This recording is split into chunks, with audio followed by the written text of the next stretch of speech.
Mesdames et messieurs, mes chers amis parlementaires, avec plaisir et amitié, je vous accueille et je vous souhaite la bienvenue dans notre nouveau siège de campagne.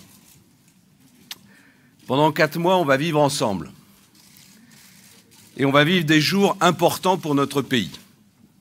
Avec mes amis parlementaires, nous serons au front et vous serez, vous journalistes, sur la brèche, au service de l'information des Français. Je ne doute pas que notre relation sortira renforcée de ce compagnonnage, même si je sais que je ne suis pas pour vous un client facile. Vous devrez faire en 2017 comme avant avec ma réserve, avec mes sourcils broussailleux, dur travail.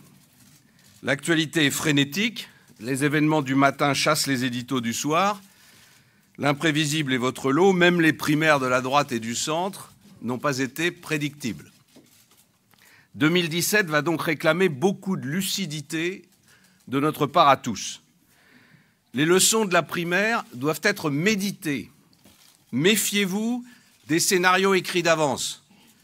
Les grilles de lecture du microcosme ne sont plus celles de cette France silencieuse et fiévreuse que j'ai sillonnée pendant 3 ans.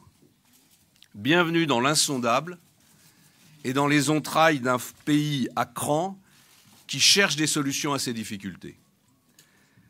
Face à cela, il faut des repères et il faut des lignes de force. Moi, j'ai les miennes. Le redressement national, qui commande la radicalité de mon projet, la liberté comme ressort du progrès, les valeurs françaises, parce qu'il faut des racines pour gagner le futur.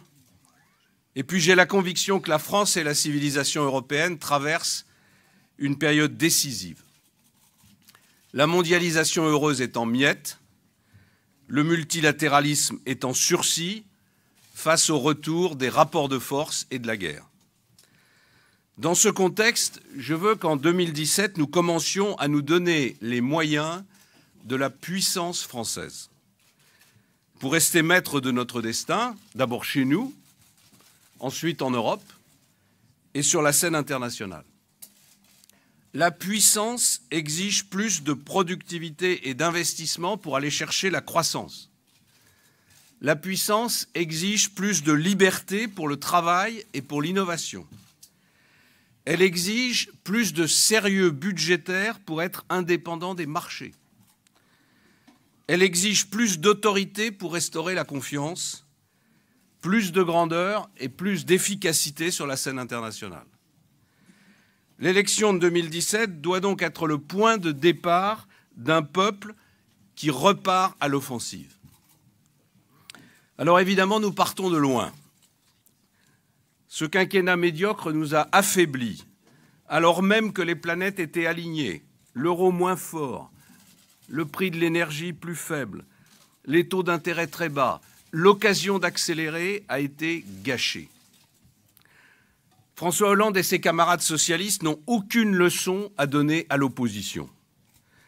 La croissance est maigrelette, le chômage nous gangrène, la paupérisation s'étend, la dette nous vampirise, l'extrême droite a engrangé des succès inédits. Franchement, quel brevet nos adversaires ont-ils pour jouer les professeurs d'économie, les sauveteurs de notre modèle social ou les vigiles de la République? Aucun. Quant à l'Europe, la voix de la France est devenue inaudible. Pour être entendue, il aurait fallu être crédible. Mais pour être crédible aux yeux de nos partenaires, il aurait fallu incarner autre chose que le gouvernement des demi-mesures, des stop-and-go et des déficits en cascade. Au Moyen-Orient, les événements nous échappent au profit de la Russie, de la Turquie et de l'Iran. Et tout ceci sous le regard médusé de notre diplomatie qui a multiplié les errements et les erreurs. Le réalisme géopolitique a eu raison de notre angélisme et de notre suivisme. Eh bien, en 2017, il sera plus que temps d'imprimer à notre politique étrangère une autre vision et de muscler notre défense. Inutile de s'attarder davantage sur le bilan. François Hollande l'a jugé lui-même insuffisant pour ne pas se représenter. Quant aux primaires de la belle alliance populaire, on est en plein dans le vieux logiciel socialiste. C'est la course à celui qui dépensera le plus, qui réformera le moins et qui promettra le beurre et l'argent du beurre. Évacuer Hollande et son quinquennat, oublier les déficits, fini les engagements européens, ravaler les déclarations d'amour aux entreprises, aux orties le 49.3 et la Ve République. Eh bien, quel que soit le vainqueur de ces primaires, il y aura entre nous une différence de fond. Moi, je veux redresser la France. À gauche, on veut juste assister son déclin. Ces dernières semaines, certains d'entre vous ont, paraît-il, regretté ma discrétion médiatique. Ça me touche. Mais j'ai mon agenda et personne ne me dictera mon calendrier. Je m'étais fixé 3 objectifs. Rassembler, après les primaires, toutes les forces et les sensibilités de ma famille politique, c'est fait. Unir la droite et le centre autour de ma candidature, c'est fait. Mettre en place une équipe de campagne ouverte à tous, c'est fait. Maintenant, nous sommes collectivement en ordre de marche. Il y a 2 mois, je n'étais pas le candidat de l'establishment. Eh bien, je n'ai pas l'intention de le devenir. Et donc, je vais repartir sur le terrain, dès demain, replonger dans le quotidien des Français pour les écouter, les convaincre et les rassembler.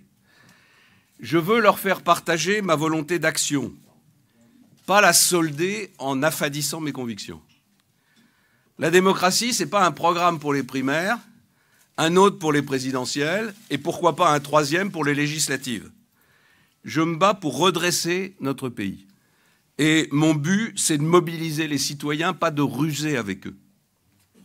Alors certes, la radicalité et la franchise de mon projet m'exposent aux critiques et aux caricatures de ceux qui sont mous et qui sont flous. Contre le changement, le système se rebiffe et il use des arguments les plus fallacieux.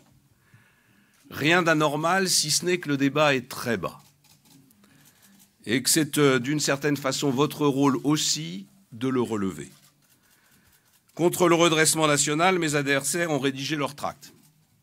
Sang et larmes, purge, casse sociale, et pourquoi pas l'apocalypse. Mais la casse sociale, elle est là. Elle est sous vos yeux, chaque jour, depuis 5 ans. Et pourtant, rien n'y fait. La gauche nous rejoue le même film. Elle instrumentalise la peur contre tout changement, avec maintenant pour acolyte l'extrême droite qui joue la même partition que l'extrême gauche. Derrière ces postures, le chômage et la pauvreté augmentent. Nos solidarités se délitent et la faillite nous guette. Avec mes amis parlementaires, je vais riposter, je vais m'expliquer, je vais préciser mes objectifs, mais il n'y aura pas de zigzag. Ce n'est pas en biaisant qu'on convainc et qu'on va relancer la nation. La sincérité et la cohérence sont à mes yeux les meilleures armes de la victoire et de l'action. Dans cette année qui s'amorce, je vois les défis qui nous attendent, mais je vois aussi les opportunités qui s'ouvrent. D'abord, il existe en France une volonté de changement que les élites sous-estiment quand elles ne la combattent pas pour conserver leurs privilèges. Cette volonté peut être extraordinaire si nous savons la guider vers des changements inédits, des changements solidement préparés en amont, avec un calendrier, avec des projets de loi et des ordonnances prêtes à être adoptées, avec une équipe gouvernementale prête à agir. Je me suis attelé à ce travail. En Europe, l'élection de Donald Trump et la tragédie de Berlin changent la donne. Pour les États-Unis, notre continent ne sera sans doute plus la priorité, et pour l'Allemagne, une certaine idée du pacifisme a vécu. Eh bien, la France devra se saisir de cette occasion pour remobiliser l'Union européenne autour de priorités stratégiques, la sécurité collective, la défense, l'innovation, le resserrage de la zone euro. Je vais rencontrer dans quelques jours Angela Merkel pour lui détailler mes orientations pour l'Europe. Qu'on s'en réjouisse ou qu'on s'en inquiète, au niveau international, et singulièrement en Syrie, les cartes bougent. Il y aura en 2017 des espaces pour une diplomatie française active et imaginative. Je veux que nous retrouvions notre place d'acteurs indépendants et d'acteurs écoutés entre les Américains et les Russes, entre les sunnites et les chiites. Voilà le redressement du pays, la relance de l'Europe, l'influence internationale. Vaste programme, aurait dit le général de Gaulle. Certes, mais précisément. Il se peut, si les électeurs en décidaient ainsi, qu'un gaulliste prenne les commandes au mois de mai. Alors, mesdames et messieurs, mes chers amis, je forme le vœu que les Français se saisissent de cette année électorale, qu'ils s'en saisissent pour donner à la France l'audace de se redresser. Je les invite à ne pas craindre d'aller au bout de leur désir de fierté et de liberté. Je veux qu'ils sachent que je suis porté par leur énergie, par leur désir de justice. Je veux incarner l'orgueil d'une nation qui n'a pas l'intention de se laisser abattre. Alors à vous toutes et à vous tous, je veux adresser mes vœux de bonheur, de succès, de santé, que la vie vous offre ses plus belles promesses. Vous allez avoir beaucoup de travail ces mois-ci, mais c'est pour une bonne cause. Parce que c'est pour la France et c'est pour la République. Bonne année 2017.